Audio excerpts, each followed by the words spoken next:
Here. Okay, everyone. All right. Thanks for stopping by today to our first class meeting. This is Government 2305. I wanted to explain really quickly that this class is what you would call an online synchronous class. Now, these types of classes are not that common at STC. You see this more like in grad school. Like I've taken several grad school classes for some programs that I have been studying under, where we've had these types of setups, where basically an online synchronous class is where you have your regular class meetings, the same amount of time that you would like an in-person setting. It's just the only difference is that you do it over the internet, right? We're meeting over the internet, but we're still doing class meetings, class lectures, and all the discussions and all that stuff. We're still basically conducting class as we would if it was an in-person setting. It's just we're just doing this online, right? And like I told you, I've had experience not just with teaching these, but also a lot of my knowledge from how these classes work comes from classes that I have attended as a student in this format, right? So of course, I've been doing these online synchronous classes for a couple of years already. Like I said, STC doesn't really have too many of these. This is more like for grad school, but I did notice that a lot of students signed up for this synchronous class because there's another gentleman in my department. He's teaching the Texas government version of these classes, and he actually had more students sign up than me, which is, although that kind of makes sense because normally most students will take federal government in the fall and then they'll take Texas government in the spring. I don't know if any of y'all have taken Texas government already or if you're taking it right now. Some students also like to do it, what's the word I'm looking for? Concurrently, yeah, that's the word I'm looking for. But usually most of these students will do government 2305 in the fall and Texas in the spring. I know for the high school students, that's how they're doing that. So, which I prefer that. I would definitely prefer for students to take 2305 before 2306. 2306, while it is a little bit different, it does build on a lot of concepts that are taught in federal government.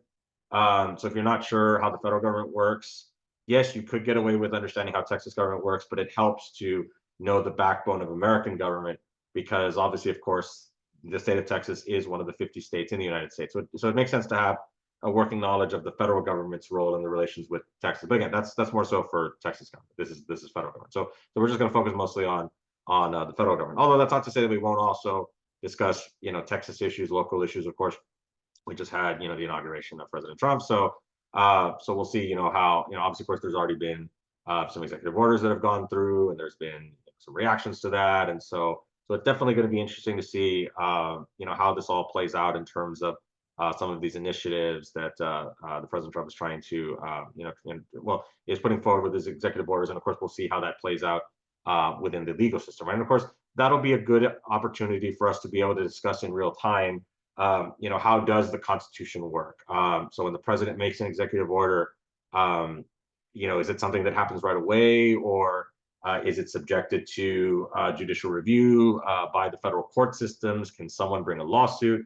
And if they do they have standing for it? There's a lot of that stuff that we're going to talk about here within our class in terms of how that works, right? That, you'll have like interest groups like, the American Civil Liberties Union and their role when it comes to, trying to bring cases that deal with the constitutionality of our U.S. Constitution and whether laws passed by Congress or executive orders issued by the president, whether they are constitutional or not. And so we'll definitely be discussing those types of issues within our class here. But again, that's more so for another evening. Today, what I just wanted for us to do today is just to, since this is an introductory meeting, go over the syllabus really quickly. We don't have to go over everything because a lot of that is just kind of just general information that, if you all have been college students for a while, you already know about a lot of this stuff here.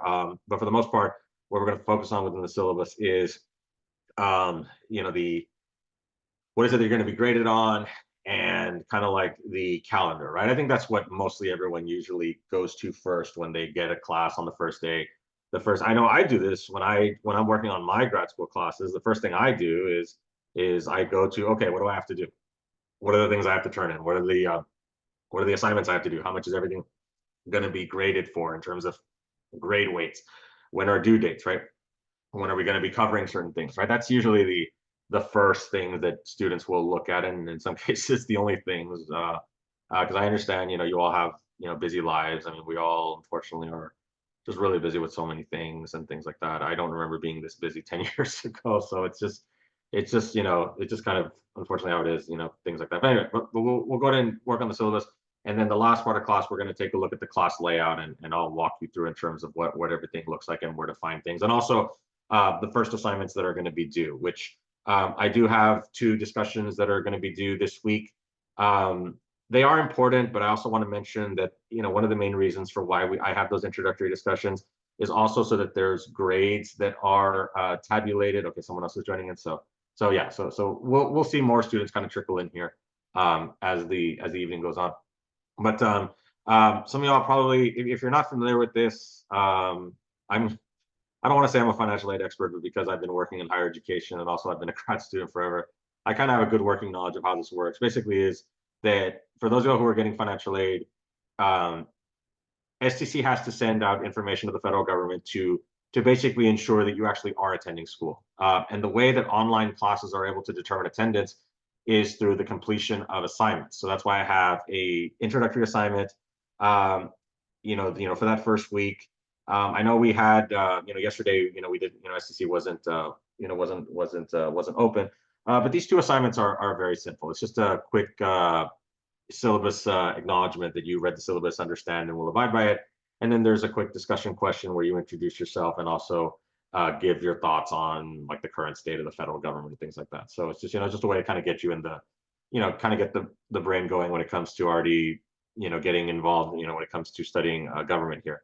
I also do understand that a lot of y'all might not be political science majors, so I think most of y'all are here because it's a core requirement. The state does make it to where students that are pursuing higher education opportunities, whether it's associate's degree or a bachelor's degree, that they have to take the government 2305 and 2306 in Texas, right? So that's good for me because that means that I see everyone, right? I'm definitely not going to run out of classes to teach because it's a requirement, as opposed to like if let's say I was a sociology instructor, like it's not a requirement, right? I know I have a lot of friends in the criminal justice department because I studied criminal justice too. I have a master's in criminal justice as well as political science and history. And of course, theirs is an elective, but it's a popular elective, so that's why they get a lot of classes. But I prefer teaching government. I prefer teaching government, even though I can teach criminal justice as well, but I prefer teaching government. But anyway, okay, enough about myself. Sorry. Okay, so let's go ahead and get to the syllabus here real quickly. Now, the way that you can find your the syllabus, and I'm going to share the screen right here. Let me go to, let's see, let me go to the, or let me log into Jagnet really quickly so I can show it to y'all. I know I do need to update the one on Blackboard is from a previous semester, so I know I need to update that. So, but regardless of that, you can still find it via Jagnet. So let me show you where it's located. So let me go ahead and log in really quickly so I can show you all where the app is here. Okay, hold on. Let me share the screen really quickly. This is my first class since the Christmas break, so bear with me here. Okay, let's see. Okay, let me see. I'll make sure that it's going. Okay, all right.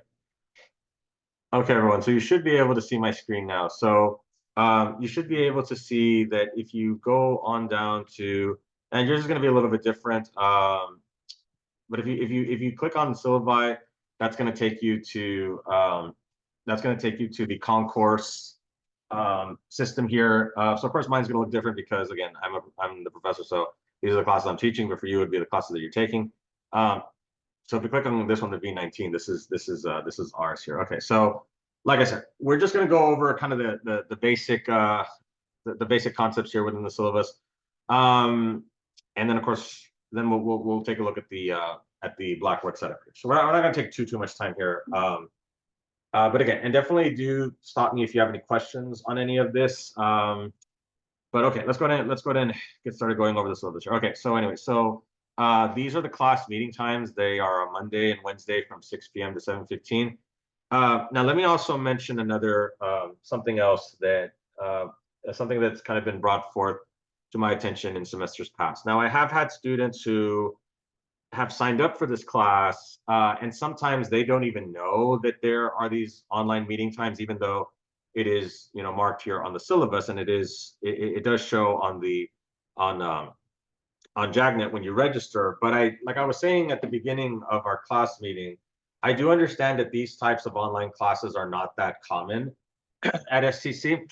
I also understand that a lot of you may be working, and a lot of you may be working jobs that have certain, you don't have, you're not working at the traditional 8 to 5 times. I mean, I totally understand that. Look, I'm not working a typical 8 to 5 right now, at 6:30. So I understand that, a lot of y'all have different work shifts, or, if you're working different days, different times, or maybe your schedule changes. I know I've had some students in the medical field as well as first responders where their schedule is constantly changing, where sometimes they'll have, the morning shift, and then they'll move on to second shift, and then they'll have graveyard, and it kind of rotates and things like that. So I understand that there are, some of y'all are working in what's called shift work. I definitely get that. I used to be a correctional officer, so I know how that is in terms of not working your typical 8 to 5. I definitely understand that.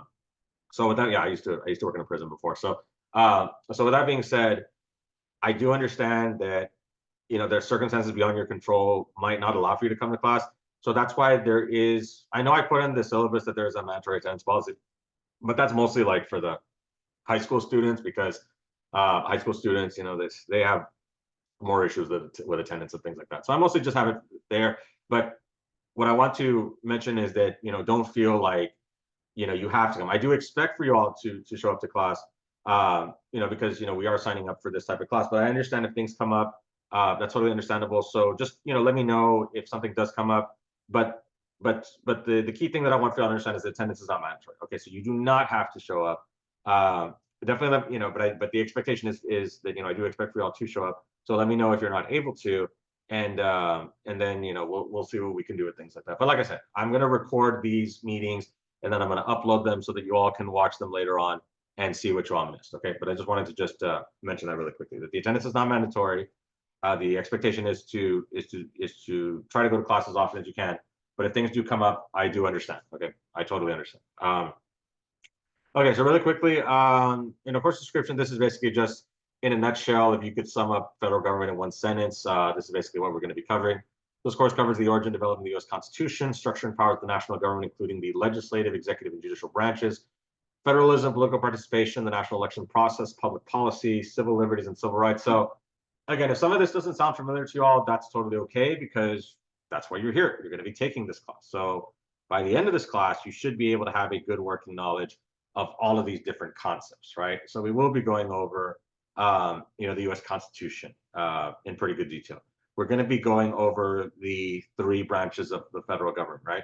Now, I do want to mention that as part of my grad school, because I did a master's in history and political science. It was an interdisciplinary master's, and we had certain classes that would deal with some of these particular branches. Like one of the classes I took was, covering the judicial branch, right? So the reason why I say that is because you have entire grad school classes that are devoted to these specific American government areas, right?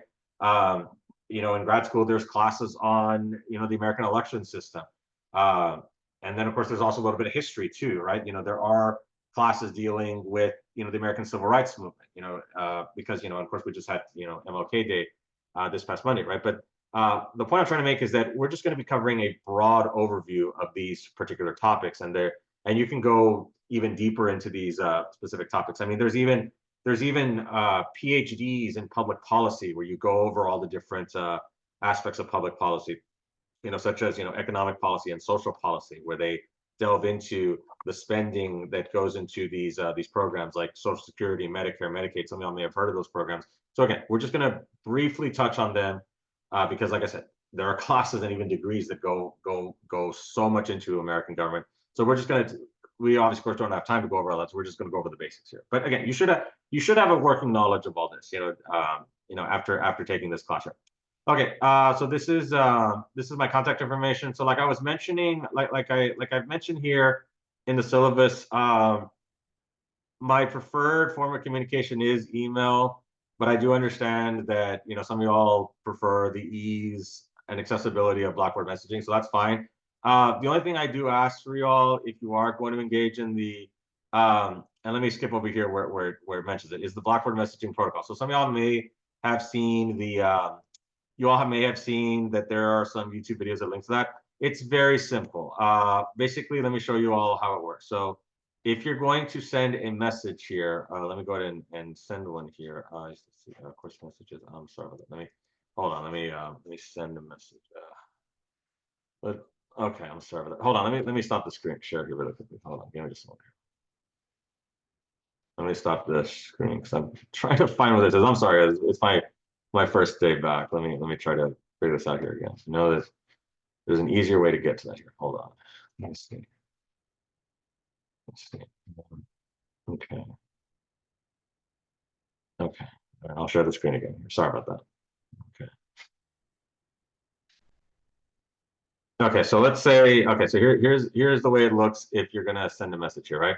Okay, so the only thing you have to do if you're gonna send a Blackboard message is click on this, where it says send an email copy to recipients. That's the only thing that you have to do in terms of if you're gonna send me a Blackboard message. And the reason, and what this does is that this will then send an email notification to my STC email saying that a message has been sent, okay? The reason why I make this mandatory is because I've had situations in the past where students will send Blackboard messages and then they disappear. Like let's say there's a long conversation and then I can't find the original message. So clicking on this ensures that there is record that a message was sent. Let me see. Let's see. I couldn't find the move. Oh no, thank you, Naya. Yes, definitely. Yeah. So yeah, just as long as you click on this, then you should be okay, right? And like I said, there's a reason. I'm not trying to be like rude or just being unreasonable. It's just that I'm doing that for my own record keeping because I've had situations in the past where students have gone to complain and they've said, "Oh, well, the sir never responded or this and that." I sent him a Blackboard message, and then I try to look for it and I can't find it. So just to ensure that there is record of the message being sent, click on this, send an email copy to recipients every time you send a Blackboard message. And I will also make sure to do the same as well. So that way you have a record of it as well.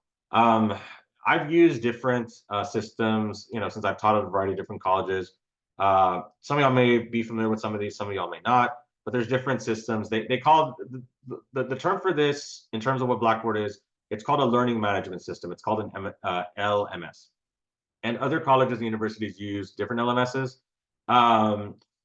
There's another one. There's one that's called Canvas that I like a lot better than Blackboard because in that program, what you're allowed to do is you're allowed to actually respond to a message in your email. I can't do that with Blackboard. So yes, it gives me notification that a message was sent, but then I have to go into Blackboard to respond to it. And I think that's just so annoying. Like why can't I just respond from my email? Like why can't I type out, like it doesn't integrate it like Canvas does. So that's something I've been trying to see, get for Blackboard to work on. It hasn't worked yet. So this is just the next best thing. Just send me, just click on this and then we should be okay. So does this make sense? If you're going to send a Blackboard message, go ahead and click on that and then we should be good. And like I said, I'm going to do the same thing. So, okay, let me go back over here to the syllabus here. Hold on. Let me go back over here. Okay, let me go back over here. Let me see. I'm also going back to the class setup here. Okay, hold on. This is a little bit confusing. Okay.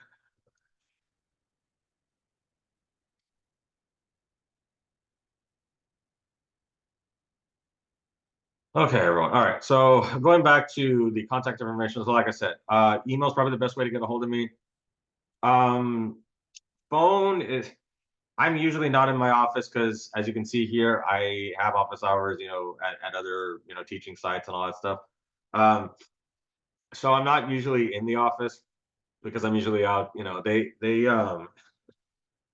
it's funny because I'm not teaching any classes at STC, and I haven't in several years. They basically have us either teach. They have the way a lot of us in the government department is we teach like at a high school and then we teach online. Like some of my colleagues have said we've become like glorified high school teachers, which yeah, I kind of get that, and things like that. And I certainly wasn't planning on, especially since I used to be a high school teacher, I wasn't planning on going back and doing that. But it is what it is. So that's why, so just to explain, why I'm not usually in my office because I'm usually at the high schools and things like that.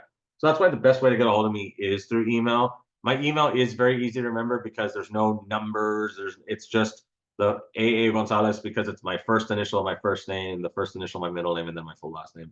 I've had that email since 2008. I haven't been teaching political science since 2008, but I did start at STC in another department. I used to be in the security department. Now, of course, it's the police department, but I was there before there was any STC police. At that time, there was only me, the director of security, and this other guy that we were working in the department. And yes, we had other security guards, but they were contracted out to a private security company. But at one time, we were the only 3 actual STC employees. You know, this was back like 15 years ago, almost, right? Yeah. No, it's 2008. No, yeah, it is 15 years ago. Yeah, almost 16. Wow. That's insane. I was back in my mid 20s when I was, because I just graduated from college with my bachelor's in criminal justice. So I got hired at STC, and then I went on to go teach criminal justice at one of the high school districts, and then I came back to do government here. Yeah, so I had that email for for many years. But anyway, so again, I do have a few office hours at STC right before this class starts. So I was driving over here, and it does work because I live like a mile away from STC. For those who know, STC, of course, is at the close to the corner of Pecan and Ware. I live over by in Mission. Of course, it becomes Griffin, right? But basically, 495 and Sherry. So so I live like on pretty much on Pecan as it moves towards Mission, but then of course becomes Griffin. But 495, right? 495. So yeah, that's about a mile away from STC. So I can do that. I can go to the office and then come back, and so it's very convenient to be very close to STC. But yeah, so I do have a couple office hours. And then and then of course I have some online office hours after this. And then of course I have some more online office hours on Tuesdays and Thursdays. So yeah, so during those online office hours, if you need to reach out to me, you're more than welcome to do so. And of course I will definitely respond to emails or whatever. But yeah, so that's pretty much what my office hours are. Of course, if those times don't work for you all, we can also set up an appointment. That's totally understandable. Mark, yeah, he's the chair. So if there's anything that you need, that obviously, of course, the idea is to reach out to me first. We can always reach out to him about other things, things dealing with the department or things like that. You're more than welcome to reach out to Mark. He's a very nice guy. So I've known him. He's been here for like 20 years, something like that. So I've known him since I've gotten here. Very good man. Very honorable. You can definitely talk to him about any concerns, and he's definitely here to serve you all. He ran a couple years ago for City of McAllen City Council. Wasn't able to win, but but he obviously, of course, was wanting to to assist the community. So that just says something about him and all that. So anyway, so moving on here really quickly. Again, the course learning outcomes goes a little bit more detail about some of the topics we're going to be covering and more in length in terms of like explain the origin and development of constitutional democracy, demonstrate knowledge of the federal system, describe separation of power, checks and balances. I mean, these are some concepts that you may have heard of before, if any of y'all have taken like high school government or even like your high school history classes. They also talk about, the formation of the United States with the formation of, the Constitution and the components of the Constitution. So we will be talking about that. That's going to be chapter 2. So I will say that chapter 2 is probably the most important chapter in our class because we're going to be referencing chapter 2 a lot, because everything else that everything that we're going to be discussing here. Give me just a moment. Everything that we're going to be discussing in this class, based on the federal government, is going to go back to the Constitution. So you have to know the Constitution in order to understand what a presidential executive order is, right? So you probably saw that Trump has been issuing these executive orders, which is not uncommon. Biden did this 4 years ago when he became president. So the last couple of presidents have been issuing executive orders on their very first day in office. So that's not surprising. And so we'll talk about, what executive orders are, what is the constitutionality of them. So my point is that in order for you to understand why Trump has the ability to issue these executive orders on his first day in office, you have to understand what the Constitution is. You have to understand what's in the Constitution and what are the powers that the American president has, right? And again, we're also going to look at Congress, right? And what are their powers? What about the federal courts? And what is their role within, the checks and balances and all that stuff, right? So we have to reference the constitutional chapter constantly because everything else is going to come from there, right? again, understanding the knowledge of the three branches of legislative, executive, and judicial branches, evaluating the role of public opinion, interest groups, and political parties, right? We're going to understand the importance of political parties. Interest groups are also important too. Like I mentioned, the ACLU, the American Civil Liberties Union. We're going to talk about what their role is and how what they're getting involved in here. The election process. We just had a presidential election. We're going to talk about how the electoral college works and why is it that for those I mean we just had the presidential election, right? So some of y'all probably remember this, right? From a couple of months ago, right? Why was it that you had that big map of the United States, you had the red states and the blue states? What does all that mean? I'm sure some of y'all probably already do have some knowledge of that, but we're going to expand on that. Describe the rights and responsibilities of citizens and analyze issues and policies in U.S. politics, right? So we definitely will be doing some current events and discussing a lot of we'll be talking about what's going to be going on with the Trump administration, right? Because there's definitely going to be some interesting things that are going to be happening. Regardless of how you see those issues, right?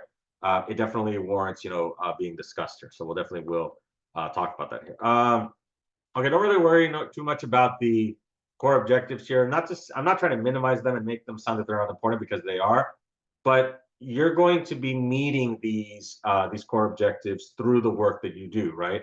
By engaging in critical thinking skills, this is what you have to do as part of any college class, right? You have to be able to analyze information, be able to demonstrate your mastery of it, right? You also have to be able to communicate the knowledge that you're learning and be able to expand on it, right? You also have to be able to understand the importance of this information that you're learning and how you can apply it to your own how you can apply it to your own personal life, especially in a class like government, right? Civic engagement is going to be the main topic within the first chapter that we're going to be discussing next week, right? So we will talk about the importance of civic engagement and why it's important for people to get involved in their government, right? And where that idea comes from, right? And also understanding, just how our government and our role within government affects our own communities, right? I mean, we're seeing that play out, with a lot of these, particular issues, especially when it comes to like immigration and border security. Some of y'all may have, some strong opinions about that, right? And that's good. It's important to, to show that you care about what's going on in your community, right? Regardless of how you feel about those issues, I would rather have someone be very passionate about something, even if it's something I disagree with, as opposed to someone who's just being very blasé and being very passive and not really caring about what's going on, right? And we're seeing that there is a lot of a lot of people are caring about things that are going on in American government today, right? So we'll definitely expand on that in terms of what those issues are and why they're important and things like that, right? And again, the core objectives matrix does go a little bit more detail on how it's going to be measured. Okay, let's get to the core requirements here now. Again, we don't have to go through all this, line by line, word by word. Just especially in our class, since we're going to be meeting over the internet, just make sure that you are able to have a working internet. I know the last couple of days, some of y'all may have lost power. Thankfully, I didn't lose power here. I think this was the coldest it's been since that February 2021. I don't know if y'all remember that one, where the power went out and people were freezing for days in Texas. So I'm glad that we didn't really see a repeat of that, and things like that. So, but yeah, just ensure that you all have the ability to be able to meet online here, which you all definitely you all were able to find it. And like I said, I'm sorry that it was just kind of really short notice. So I'm sure that we'll have more students will show up on Monday. Plus, this week has just been really weird with the cancellation of the winter. So I definitely understand. Definitely take some time to go through Netiquette here. Again, like I said, you don't have to memorize this word for word. Just know how to conduct yourself online. What I'll say is, because one of the major ways that we are going to communicate in our class is through discussions. So do make sure that when you all engage in these discussions, and I haven't had any issues, except maybe one semester I had an issue with some students kind of going back and forth, in a discussion. But for the most part, the discussions have been very respectful. So, just a good rule of thumb is that, this isn't X, this isn't Facebook, this isn't whatever, social media, right? This is a classroom setting.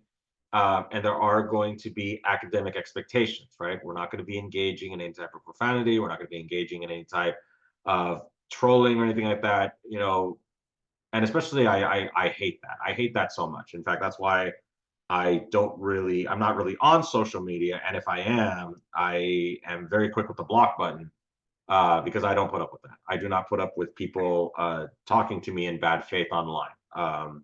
So we're not going to have that here, and like I said, I don't anticipate that happening because you all know how to conduct yourselves in an academic setting. But that's basically what netiquette is basically talking about, especially in our class, because again, I'm not saying that people can't have strong opinions. Strong opinions is a good thing. It's because it shows that you care, right? It shows that you genuinely have, you believe what you believe in, right? But again, as long as we're respectful of each other, and the other thing I want to also ask for, so that's on the civility side of it. The knowledge side of it is that I also expect for you all to be able to explain your answer. What I mean by that is, if let's say we're having a discussion about, the current state of American democracy, or, what's going on, with the American presidency, regardless of how you feel about President Trump, right? I want to know, I want you to provide examples, right? If you like the guy, don't like the guy, give me examples as to why. Does that make sense? Like, I'm not saying that people can't have it, because I mean, like, we're all adults here, right? Like, we know that there's a lot of strong opinions with President Trump, right? People love him, people hate him. There's a lot of those strong opinions, right? So what I'm asking for you all to do is to explain, if you like the job he's doing, explain why. If you don't like the job he's doing, explain why, and give those examples, in your discussions, when we have these discussions here, and that's totally fine, because that's the way in that's the way democracy is supposed to operate, right? We're supposed to be able to have, that freedom of speech to be able to, speak our mind.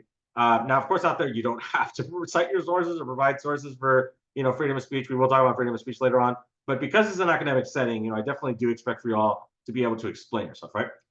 And what we'll also do is, if we have some time, we're not going to have time to do this, but we can do this next week, where I can also show you all a sample discussion, and we can kind of go over that, or we can do that when we get closer to the discussion due date time. Yeah, we can do that in a couple of weeks, where I will actually kind of walk you through in terms of what I'm looking for in a discussion, and then I'll give you an example, so to speak. So you all will have an understanding and idea about how to work on the discussions. We'll do that a little bit later in the class, right? Okay. So just wanted to just wanted to make that well known here. Now, with that being said, the grade breakdown is pretty straightforward here, right? Let me show it to you all really quickly here, so that way you can get a visual of it, and then I can explain, right? So there's 4 exams, so they're 10% each, so that equals 40%. You've got I need to check how many discussions we have, because it's one per chapter. I'm sorry, it's one per unit. So there's going to be unit discussions as well as the 2 first ones, the syllabus acknowledgement and the introduction discussion. So those will also count for discussion. So those are 20%. Quizzes and assignments count for 20%. So every chapter is going to have its own quiz. And then we have the signature assignment final project, which we'll talk about here in a bit, right? So again, so there's 4 exams, 10% each. I have my class set up this way because, and I don't know if any of y'all have had other professors. You don't necessarily see this at STC. You see this mostly like in grad school. I had one grad school professor. He's actually my favorite professor, over at TAMU in Laredo. And his classes, he did not have too many grades. What he had was a midterm, a final, and a research paper. That's all the grades that you had for the whole semester. Now, you can imagine how stressful that is, right? In fact, there was one of his classes where I was so stressed out, I pretty much got myself sick, and like the night before, and I was so worried about the midterm that he gave us. Thankfully, I got a B on it, and I ended up getting a B in the class. So just know that I don't do it that way, because I don't want for you all to like really panic about only having 3 grades in a class. So there's going to be plenty of opportunities for grades, right? And these 2 discussions that are going to start us off are good discussions because they're pretty easy. So as long as you complete them, you'll get a good grade. So it's a good way to get you on the right foot. Because I've had classes where I've had professors where they have graded really harshly at the beginning of the semester, and that just really, that psychologically, that can like really like it. I'm not gonna lie and say that it didn't like really affect me, right? I didn't even end up passing the class. I had to drop it because it just was, it was just very like, ugh, like, so I'm not like that. I definitely, and that's also another thing, everyone, is that I have learned like what not works, not just with me, but also things that I've experienced as a student and things that I didn't like. Let me give you another quick example of a professor that did something that I didn't like. So it was some intro to criminal justice class. I forget who the professor was. Um, Basically, we were doing we were doing an exam, and there was a true false section. So, okay, pretty straightforward, except there was one thing that he did that really, really pissed me off, was that he switched the true false questions, where instead of A being true and B being false, he made A false and B true. And I was so angry at that because I felt like I felt like he tricked us, because I know the material. However, what was the point of trying to like prove a point to us about, I don't know if you all get what I'm saying. I mean, I understand I should have, done a better job of reading that, but it just seems very disingenuous. And I would never do something like that, because I'm not trying to trick you all. I just want to know that, I just want to make sure that you all know the material. Okay. There's no need for me to be deceptive like that. There's no need for me to go and try to like play games like that. I just want to make sure that you all are able to know the material. So I've always remembered that. That was over 20 years ago. That was probably like 25 years ago. I've always remembered that. And that's why I make sure, to not do things like that. So everything's going to be very straightforward. Let me add one more thing about that, which should also help you all, to feel better about, how this class is going to be. So in the 8 years that I've been teaching at STC, I have never had a student that has failed a class because, I've never had a student fail a class that did all their work. The only students that have failed my class are the ones who don't turn things in. Now that's not to say like, don't get like 20s on the test, because then you could end up not passing. But I hope you all understand my point, right? Is that as long as you're doing your best, as long as you are, trying your best, you probably will pass this class. Um, as long as you put forth the effort, right? Now it's not to say, like I said, you do have to put forth the effort. You have to try to get things completed on time and things like that.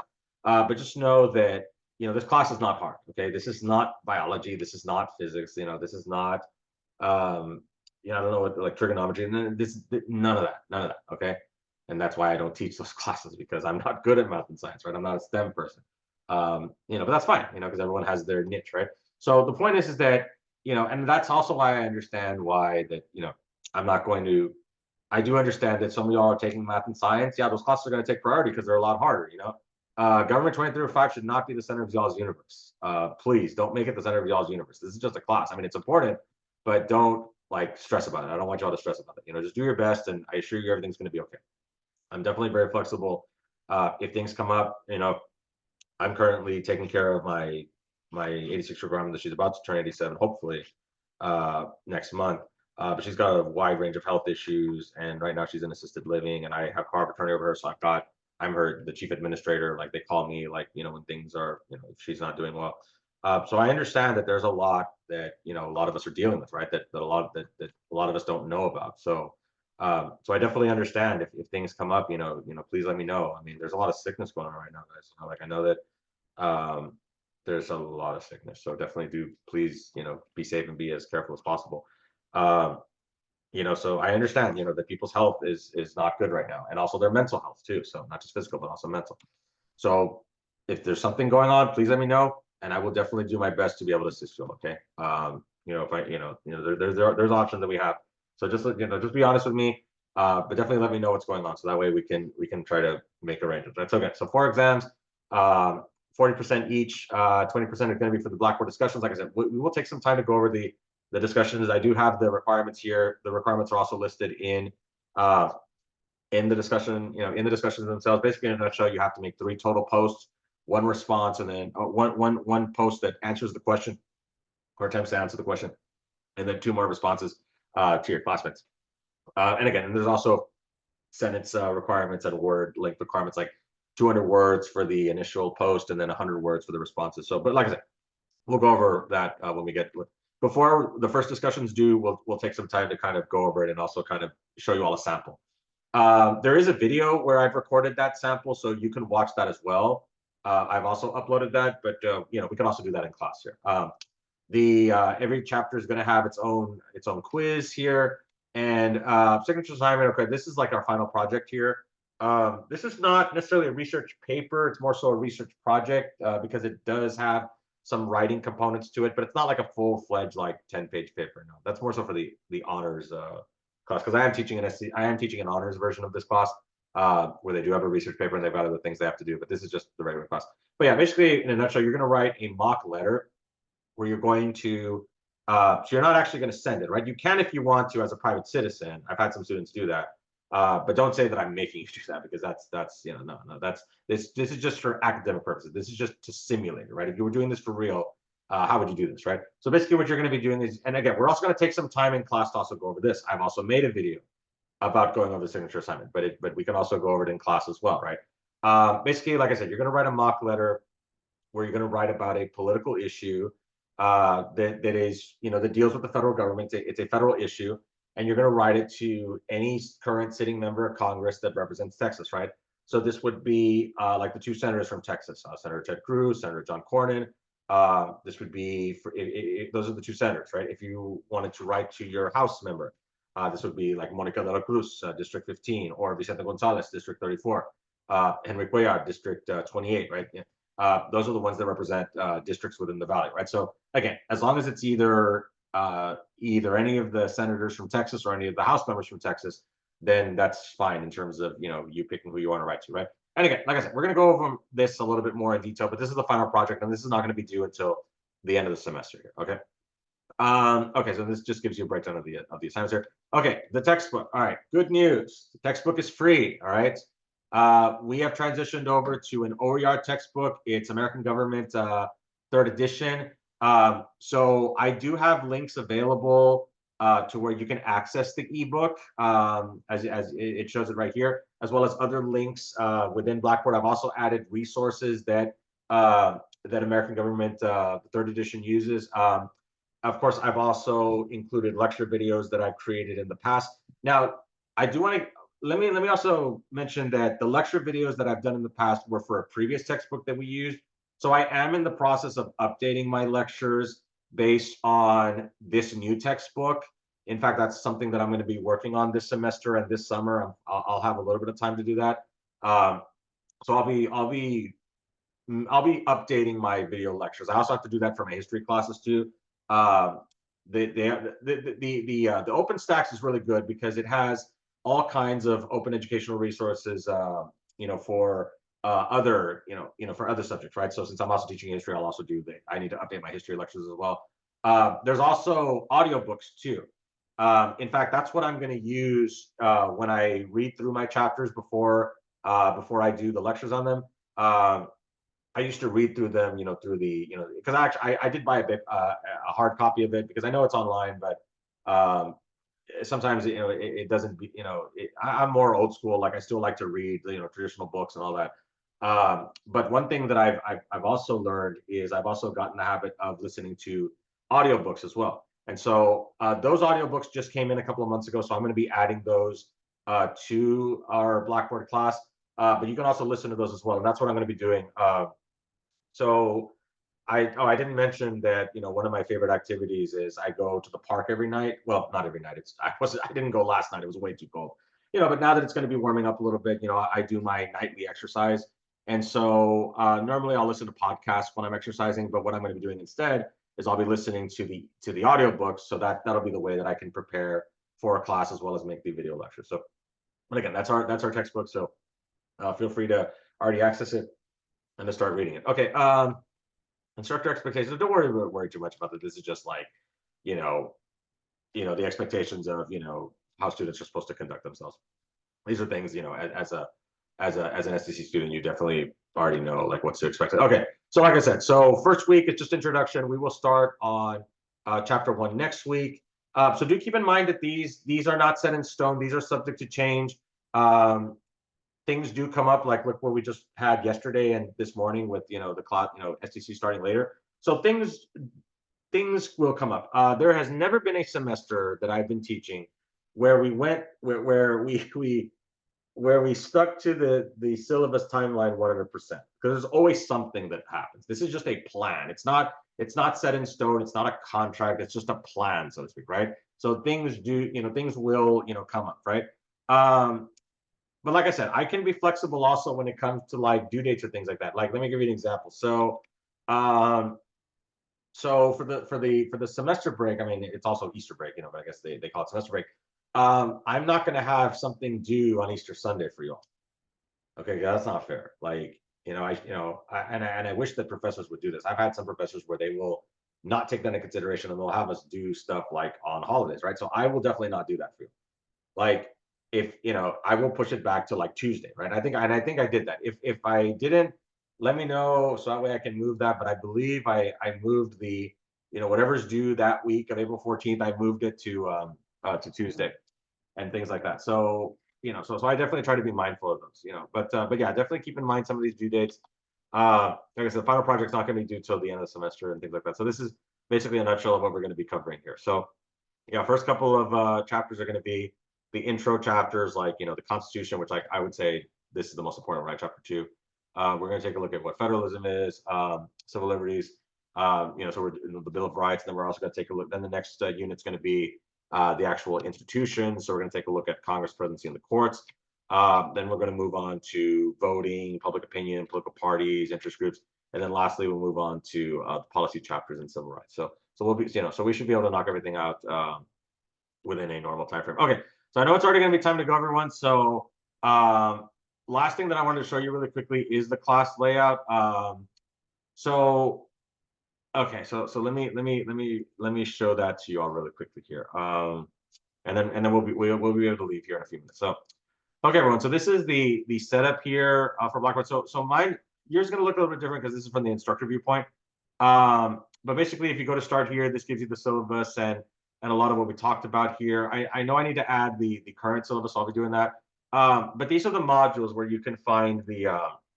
So if you click on here, then this will give you the modules here. So if you click on Chapter 1, American Government and Civic Engagement, this gives you the and again, there's a lot of resources here. Now let me also mention one other thing about the resources is that you don't have to access everything. Okay, that is something that I definitely need to reiterate. It is not mandatory to access all of this stuff. I have this here though because since it is an online class, I want to add as many resources as possible, right? So again, you don't have to click on everything. You don't have to go through every single link, but it's there for you all if you want to use it, right? So just keep that in mind, that it's there for you all if you want to use it. Like I said, I do have my lecture videos. Again, like I said, they are from a previous textbook, so I do need to update those. But for now, I mean, it's basically the same information though, so that's why I still think that they're very useful. Because a lot of the stuff we're covering in this new textbook is also covered in the old one. It's just maybe a little bit, maybe they like this textbook focuses on different things than the old textbook, but it's basically the same information. I've used a variety of different textbooks since I've taught at different colleges, and they use their own versions, and it's all basically the same thing. So in my opinion, it's basically the same thing. I also have other lecture videos. Some of them are from Dr. Tom Patterson. I've actually been to one of his webinars. He's a really cool guy. He's kind of like the guru for American government. He's a professor at Harvard, so he's got some pretty good videos here too. Again, this is supplemental. We've also got the crash course videos that we have for YouTube. Those are also really good if you really need like something like really quickly. Those videos are pretty concise. And then of course I have the first quiz that is going to be due at the beginning of February. And so yeah, so every chapter is going to have a quiz here, okay? And then at the end of the unit is going to be the unit discussion, right? And then of course we have the exam. So those will be the first unit discussion, the first exam are going to be towards the end of February, okay? And then there's other things like I'll put the signature assignment available for you all as well. There's study guides that you all can use. They're not mandatory, but they are for extra credit. If you complete them, you can get some extra credit here. There's also, like I said, additional resources.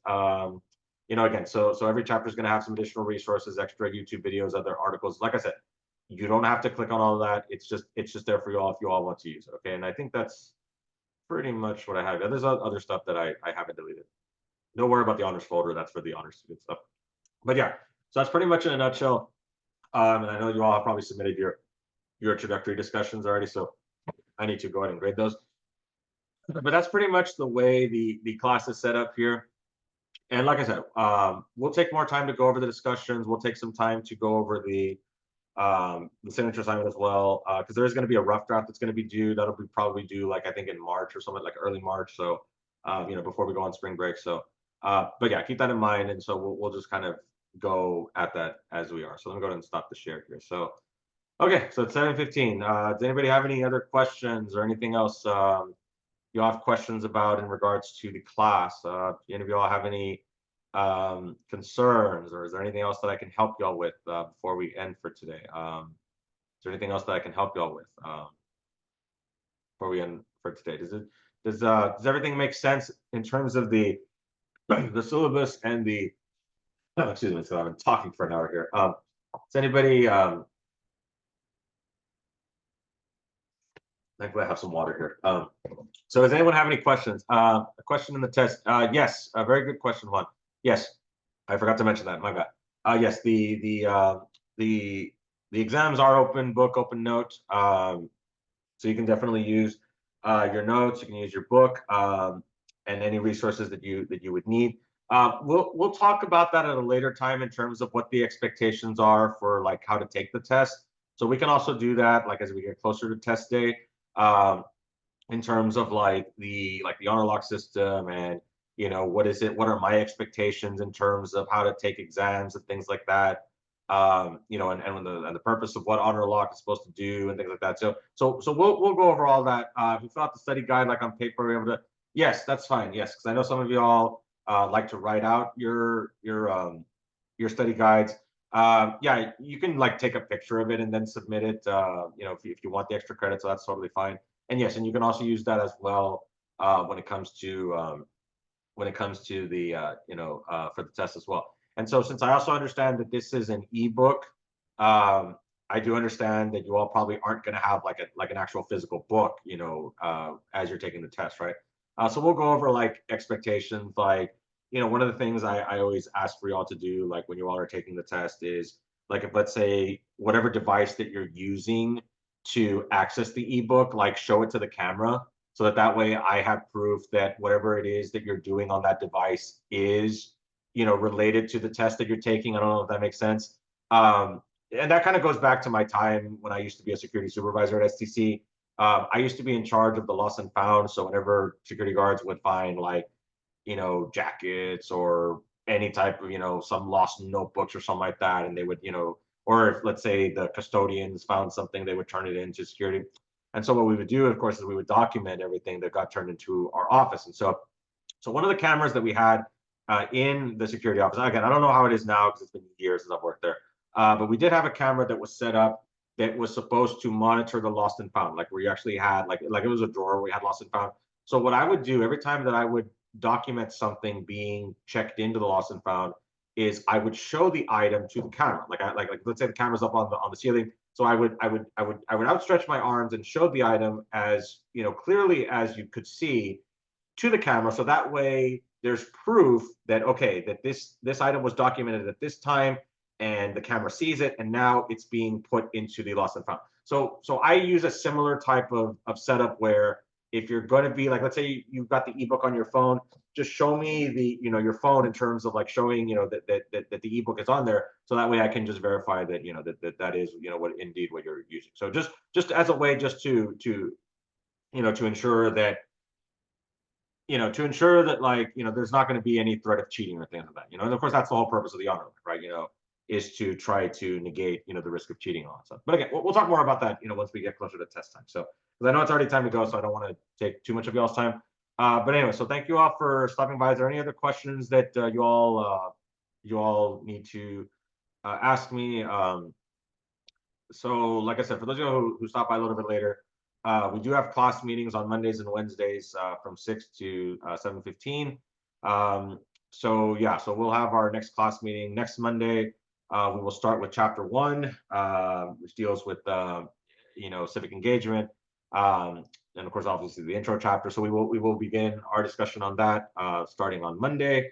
And so right, so the only thing you'll have to do this week is just complete the introductory discussion and the syllabus acknowledgement. Okay, so just complete those. And some of y'all have already completed it, so that's good. I'll be grading those quickly. So just make sure that you all complete that, and we should be good for this week. And then we will start chapter 1 next week. So the idea is that we should try to cover a chapter per week. Sometimes that might not necessarily happen if some of these chapters are a little bit longer than others. But the idea is we can try to, that's the goal, is to try to cover at least 1 chapter per week. So I think we can do that. We can definitely do that in meeting twice a week. We can definitely do that. So okay. Any other questions before we end for today? On the knowledge discussion, we just have to let you know that yes, that you've read the syllabus, that you understand it, and that you're going to abide by it. Basically, it's just basically meant as a way just I do that also as a way so that so that you all can read the syllabus, right? So that you all can understand what's in it, and so that way. And I'm not trying to say for you all to like you have to memorize it. It's a pretty long document, kind of like our Constitution. So but just be familiar with it. Just know that what the expectations are. Basically what we talked about tonight. Those are the kind of the key points that I want for y'all to understand for the syllabus. So so as long as you do that, then we should be fine. But yeah, that's all it's basically asking. Okay. Anything else that I can help y'all with before we end for today? Nothing else, everyone? Okay. All right. Sounds good. Anyway, well, it's nice to meet you all. Thank you all so much for signing up for this government class. I do appreciate that.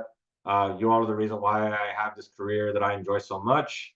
Without you all, signing up for my classes, I'm not able to get paid and feed my family and be able to, live, the life that I'm living. So I do appreciate you all, and I'll definitely do my best to help you all as you make your way through this class. I do understand that a lot of y'all are here probably because you kind of have to be, because this is a requirement. So I'm not going to. I understand that, right? I'm not going to be all offended, if you all aren't able to. I'm sure you all are going to do your best, right? But don't feel like, oh, like, he's going to get mad because, like, we, let's say we're a little bit late on assignment. Look, it's understandable, guys. I've been late on assignments too. Like, just let's just do our best. We'll get through this, and we should be okay, right? Like I said, this class is not hard, but definitely let me know if something comes up. I do expect for you all to turn things in on time, but if something does come up, please let me know. Okay, I'll definitely be understanding. As professors have been understanding of me with things that I've gone through, I definitely will do the same for you all. So, because we are in this together. So, hey, everyone. Okay, so y'all take care, be safe. We will start. One more thing also, of course, is try to. I do also expect for y'all to read the chapters as well. That's something that it should go without saying, but unfortunately, it doesn't. It doesn't really happen that way. But I also do understand, like I was saying right now, right? I understand that maybe you might not have time for that, right? That's why the audiobooks are really good. That's how I'm gonna read. I'm gonna be over there, outside, doing my exercise at the park, and I'm gonna be listening to the audiobooks, So I'm not saying that everyone needs to be busy like that, because one of the things I do like about going to the park is it's the one time where I'm not working, because I can't be answering emails, I can't be grading. So it's the one time during the day where I can get away from everything. So it's kind of like I'm kind of defeating the purpose of that. But I understand that, time is of the essence, right? And we might not have the ability to, the luxury of being able to have all this free time, right? So I'm just giving you all examples that if nothing else, if you can't necessarily like read through everything, maybe listen to a little bit of the audiobook, maybe, read through the PowerPoints, some of the PowerPoints might be a little bit skimpy. So I do understand, things like that, but, maybe watch the crash course video. So just try your best to understand the information. So that way you'll be prepared for the tests, right? And things like that. But like I said, we'll talk more about that next week as we start on chapter 1. But definitely do read through it, skim through it, familiarize yourself with it. So that way you'll have a good understanding of what it is we're going to discuss starting on Monday. Okay, so that was the last thing I just wanted to mention. Just make sure that you all do read through or listen to, or familiarize yourself with the chapters as best as you can. So that way you're not like lost when we're discussing this stuff. So okay, everyone. So that sounds good. We're going to go ahead and end for today. Y'all take care, be safe. And thanks so much for stopping by our class. And we will see you all on Monday. We'll see you all on Monday at 6. So, take care, be safe. Good meeting you all. And please let me know if you have any questions. Okay, enjoy your weekend. And for those of you who like the warm weather is coming back. If you like the cold weather, sorry, but I think we might get some cold weather later. So, okay, sounds good, everyone. Take care, be safe, and we'll see you all later. Thank you so much. Thank you.